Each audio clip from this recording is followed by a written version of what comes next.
Okay, well, look, thank you everyone for joining this webinar on Is Your Data Lying? And it's a bit clickbaity, I suppose. I suppose that's why we had so much interest in it.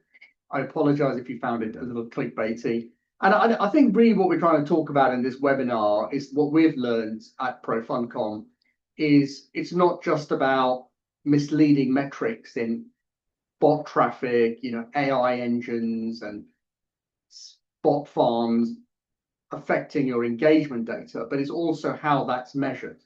And the science of measuring is quite an interesting concept because what you measure, how you measure it, and the inference from that is quite interesting. And a little bit of trivia for you, the meter as we know it was not meant to be the exact size as it is today. It was meant to be a bit longer.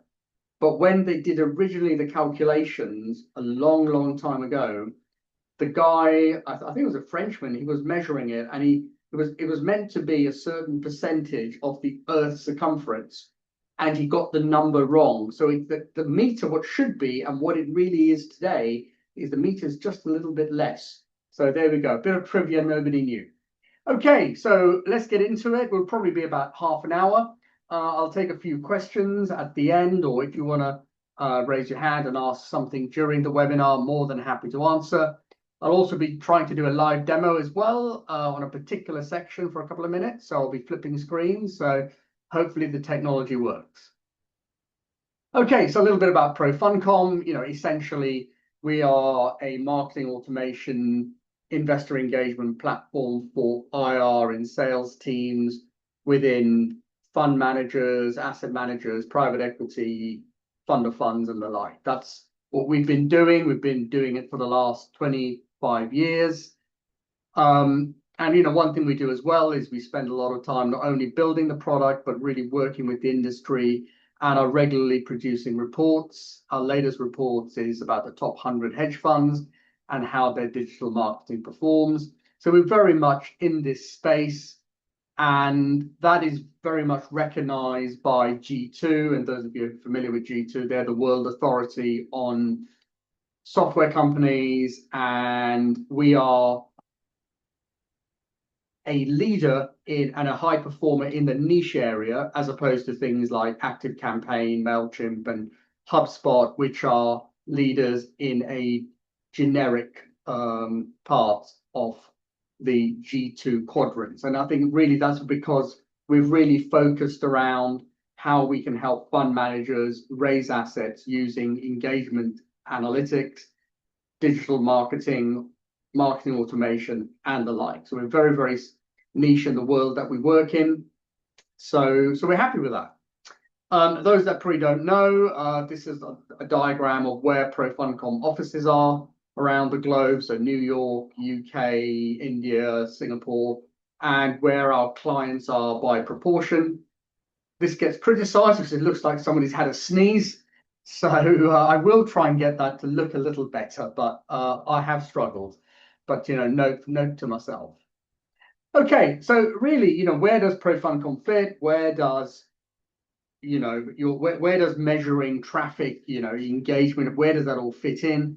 It really fits around your go-to-marketing plan, and that really is around how you build out your narrative for your fund, how you build up your brand, how you do your demand generation, how you measure that engagement, and how you then analyze the analytics that come out of it.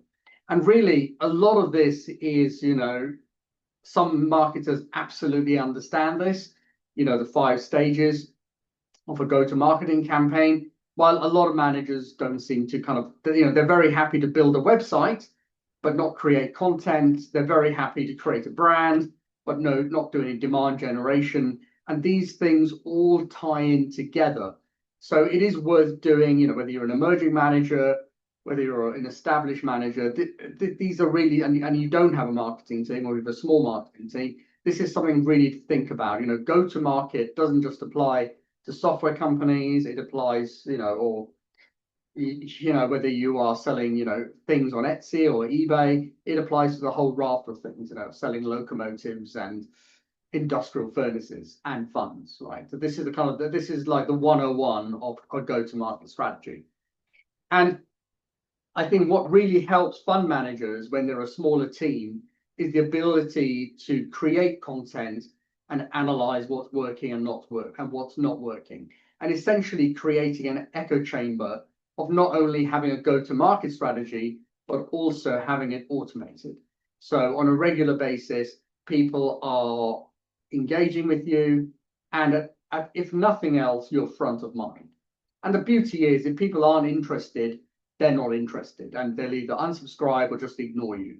And that's just a reality. And whilst nobody wants, and whilst the concept is, everybody wants to be heard, I think as marketers like myself, you've got to accept that, you know what, some people just aren't into you, right? So, and I learned that, dating at university myself.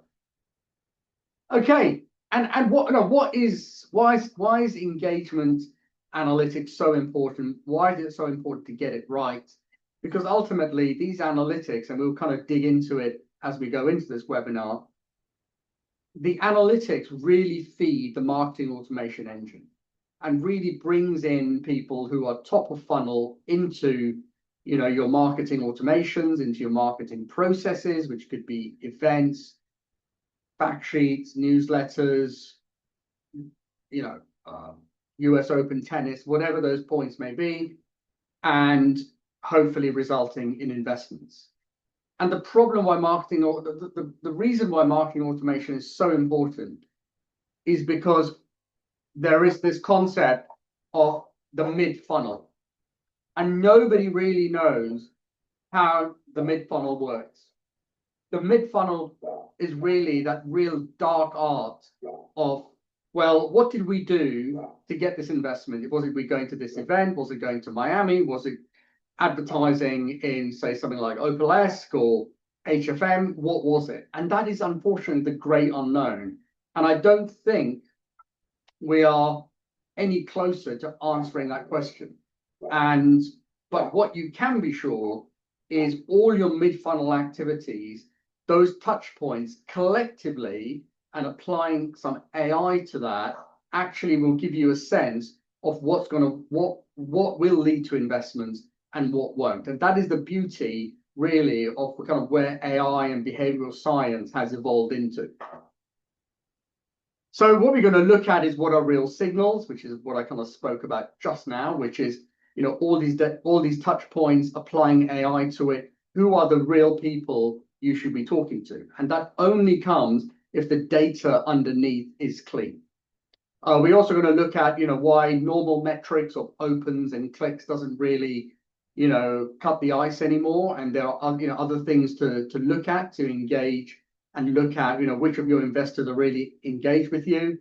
We will look at bot traffic and privacy filters and tracking limitations that affect your numbers, and then really the real nuanced AI behavioral science that sits between the intersection of activity and buyer's intent. And that really is quite a fascinating subject. So I'll try and cover all of those in the next 30 minutes. So essentially, what are real signals?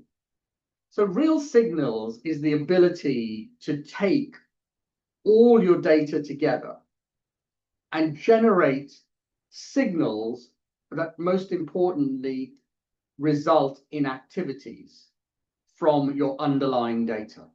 And essentially from a asset raising perspective, because that's really what a fund lives and dies by, potentially compliance too. So it's really to understand how can we take all these data points, whether it's email, social, website, investor portal, Bright Talk, all these various touch points, and actually say, how can we deliver this to the sales team? And this is an example of our product running in Salesforce. And what we're trying to do, we're using the AI to say, for this salesperson, Sally, who are the people she should be calling based on, are they low-hanging fruit? So are they people who are actively engaging with you, but no one's spoken to them yet? Are they existing investors for cross-selling, but are looking at products they're not investing in? Something on the IR side is that, are they investors whose readership is declining? Marketing alpha, these are signals that are telling you who are the people that have not engaged with you but are suddenly engaging with you. Audience connect is all about who are the people that are jumping between different digital touch points. So email to website to social, and actually tracking those investor journeys and saying, based on this investor journey, this website journey, we are actually able to say these are people worth calling. And that's really essentially that middle of the funnel. It's like all these automations are kicking off in the middle of the funnel, all these activities. So how do you go from top of funnel, you've got somebody's email, to the bottom of the funnel, which is all about the investment? How do you actually make the right call at the right time? And it's a little bit like, I don't know if anyone knows who Gary Lineker is, one of the famous UK strikers, English strikers. Did I say UK? Sorry. And people used to just say, oh, he just hangs up the goal and he always scores goals. And somebody asked him, how come you're always at the right, you're at the right time in the right place when you score goals? And he used to say, well, I'm always at the right place at the right time. Is that sometimes I don't get the ball. And I think that is really it, is, being at the right place at the right time. You've got to have as many tools as you can and the awareness to actually do something with it. So that's really what we're trying to get at, is get real signals for the biz dev team, for the asset raising team, to the distribution team, give them this information in a single place, in a single view. So essentially, that's what real signals look like. But why are traditional metrics letting us down? Because it's not just about, has somebody clicked? And here's an example of a particular person. And Yvette Lloyd in the corner, obviously fictitious. And what we're actually able to do is not about who's opened an email. It's actually a combination of a huge number of factors. So in this case, we've got, we are tracking, they've been on LinkedIn, we're tracking that they've downloaded some fact sheets, they've been on Twitter, they've been on the website, they've registered, they've been on the investor portal, they've registered and attended the Zoom. So suddenly we've got all these touch points. And this is what's feeding into the screen I showed you earlier on, which is what we call our lead data. Anyhow, true investor interest is, like I said, not just about have they opened something, but are they touching you at these various points? And it's also the ability to say, okay, not only are they engaged now, but has their engagement increased or decreased over time? What have they been, and also what have they been showing an interest in? And you can actually take this to the nth degree by saying, based on all these data touch points, based on all we know about this individual from LinkedIn, from our CRM, understanding if they're an existing investor or they're a new person that we're going to reach out to, how about getting AI to use all that data and create a calling script for the salesperson? And it's not a case of like you follow the calling script religiously, but really to give you those little nuggets, that alpha for the salesperson to actually make that conversation more meaningful. And then once you've got that ability, it's again based on the investor interest. If they're not ready for a call, how can you use AI and the intelligent automation engines to actually send them messages that apply to them? Now, a really good question comes to mind, which is all around, how big does your data set need to be? And we've got clients of ours who get value out of this from 250 and above. So if you're 10 to 50 people you're reaching out to, probably maybe not. And then this scales up to the biggest hedge funds in the world using this as part of their process. And ultimately, it's the AI and the data is only as good as the people that are going to use it. So it's worth making sure that you've got those building blocks in place. You've got a data set that you can extract signals from. And then not only that, are you actually getting the signals, you're drilling deeper into that data and finding a way to actually not just make a phone call, but really have huge amounts of context with the calls you're about to make. And essentially making this, when we started ProFundCom all those years ago, it would say, yeah, you're kind of making the sales team probably 5 to 10% more effective. What this is doing, it really is taking the benefits of what we've built with AI to actually say, we are making sales teams, 27 to like 31%-ish more efficient when they're making their calls, which is huge from a morale point of view, from an ROI perspective, all of those. So that is true investor interest. Like I said, somebody just downloading something, somebody just opening an email, it has to all be seen together and all be put in one place. So traditional metrics not really working. So we kind of see that.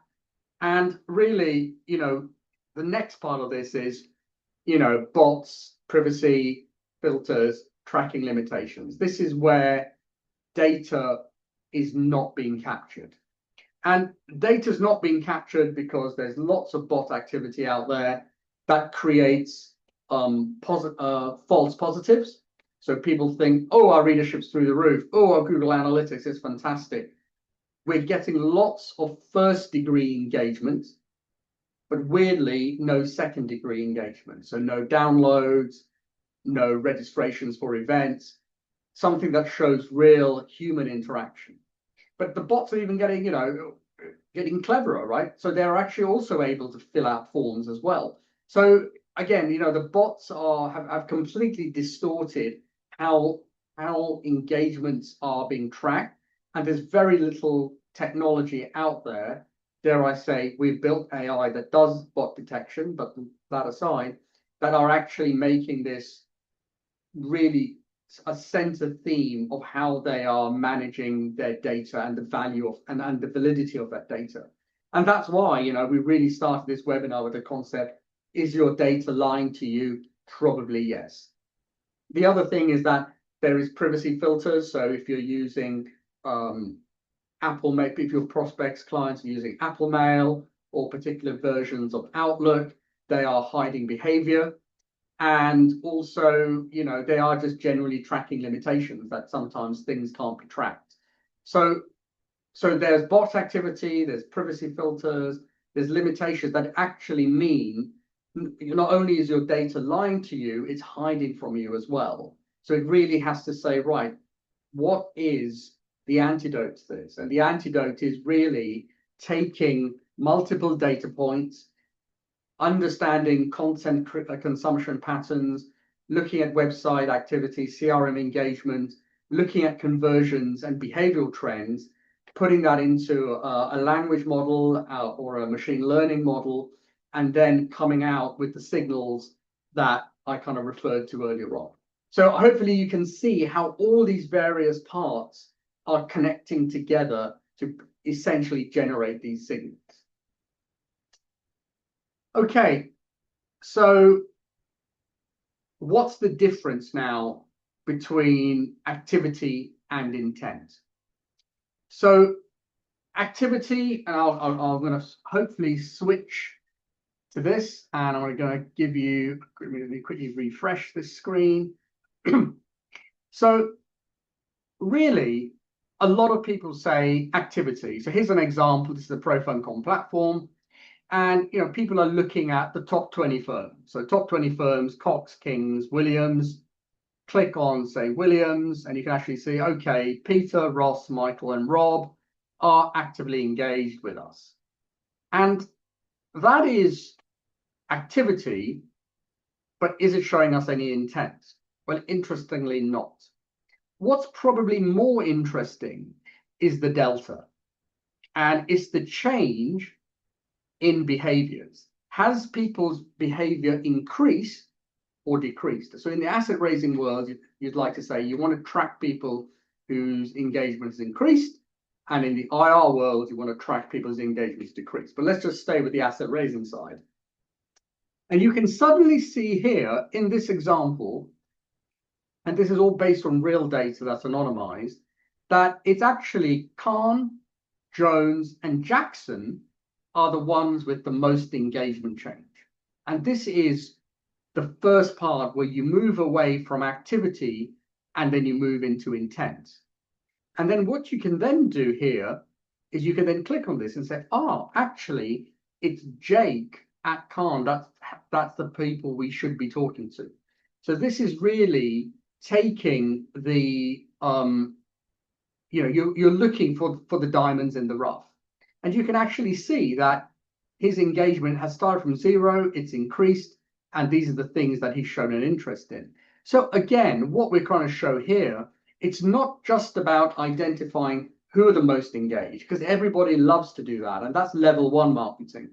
Level 2 marketing is really when you're saying, where are the diamonds in the rough? Who are the people we should be engaging with that would not appear if we're just looking at top 10, top 20, top 30. So that's kind of level 2. Level 3 is when you're really looking at intent. And this is really where, the AI engine that you're creating, or the machine learning that you have, or whether you're using Pro Funcons, you're able to then say, well, actually, level 3, level 4 marketing really sits around which are the companies that are showing the most intent. And there's a whole science that sits behind intent. But for this example, you can actually see, Khan has appeared here as well, and is actually pulling out other people that we think have got intent and are giving signals. So again, this is only possible if the data is clean. And if you want to go to, the kind of top level of marketing and with data and all these analytics, is really the ability to then look at inflows into the organization, marketing activity within the organization, and then inflows into the fund. So again, these are really core to understanding the difference between activity and intent. And I think the reason a lot of people haven't taken that journey into going from data to signals to intent is because the underlying data, A, hasn't been accurate, and B, there hasn't been the tools to do it, and the AI hasn't been, readily available, or suppliers, providers like ourselves haven't really had the requirement to build these out. But hopefully, as you can see from what we've gone through today, that this is truly only possible to create, these dashboards if the underlying data is clean, and really you've got the ability to filter out bots, understand how privacy filters work, and understand about tracking limitations, but then bringing that clean data all into one place. Okay, so that kind of quite within time. Oh my goodness, yeah, pretty much on time. So I've got a couple of questions come in. Feel free, anybody, if you want to jump in with any queries, any questions. One question's come in: how do I prevent AI training their own models? So this is a good question. And so obviously the challenge is when you are using Anthropic, OpenAI, Gemini, and the above, you are using they're using your data to train their models. And obviously in the hedge fund world, asset management world, private debt world, the world we serve, that's a problem. So essentially the platform we have built, which is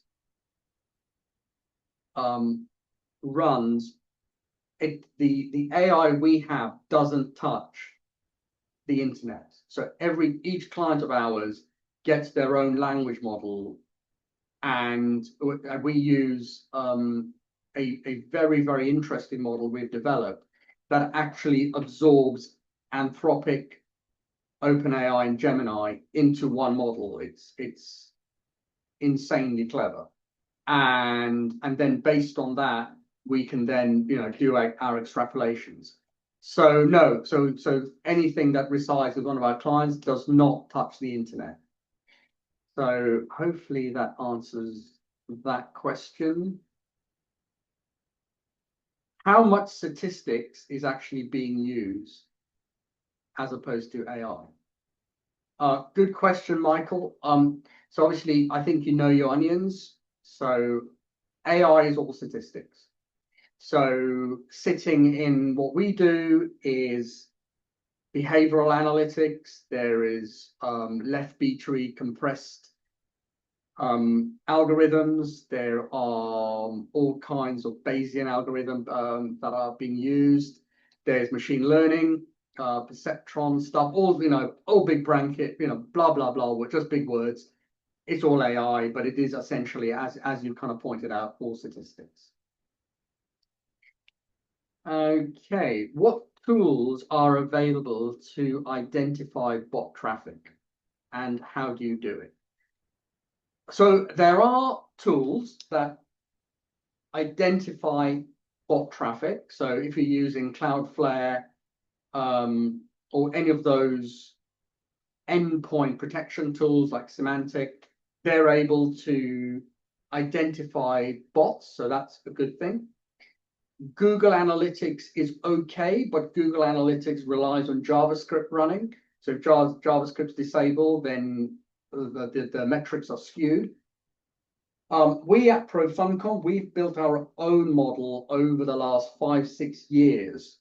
And essentially, we are pulling in data from AbuseDB, which is a list of IP addresses that are blocked. We then have a list of IP addresses and behavioral analytics that we know that this is not a human IP address based on data we're collecting. We've also got a system built within the emails and a distribution within our product that can detect bots. But the problem with, and this is the one thing that we do that's quite interesting, is that even though a bot's been detected from an IP address, that email or content could actually go to a human after the bot has checked the email. So there is also time slicing that needs to be done on detection too. So we take care of that as well. So, once upon a time, email delivery was the big thing. Now bot detection and extracting, bots, but also allowing good traffic that's been previously detected as bots is another challenge. And, I think one of the things is when people migrate to our system, the big warning on the can is, your email traffic will look like it's going down, but the intent that we can explore, expunge from the data is orders of magnitude higher.